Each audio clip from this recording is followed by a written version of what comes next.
চব্বিশের 5ই আগস্ট আমরা একটি ইসলামিক শতাব্দী পেয়েছি।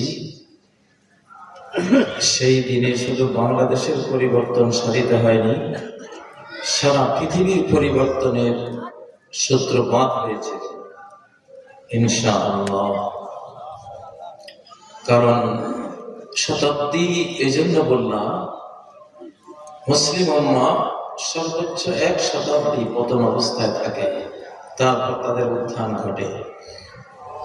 তো 1924 সালে আমাদের পতন হয় তুরস্কের ইসলামিক খেলাফতের পতনের মাধ্যমে।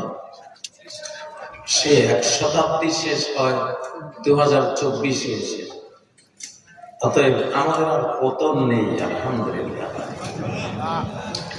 আমাদের আর এমন কোন জাতিগত বিপর্যয় নেই যে আমরা বছরের পর বছর সেই কারণে পরাজিত থাকবো, এমনটা আমাদের আর নেই। আমার যুবক ভাইয়েরা, তোমরা অত্যন্ত সৌভাগ্যবান যে তোমরা একটা বিজয়ের শতাব্দী তোমরা পেয়েছো, আলহামদুলিল্লাহ।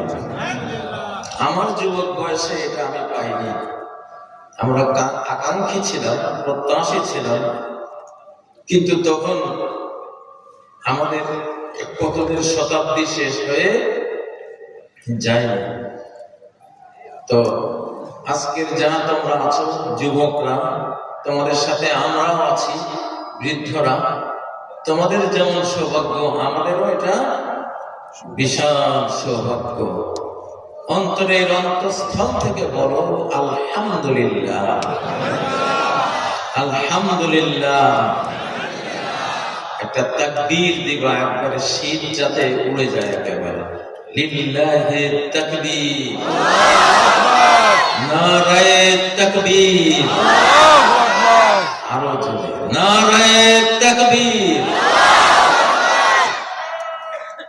এই তাকবীর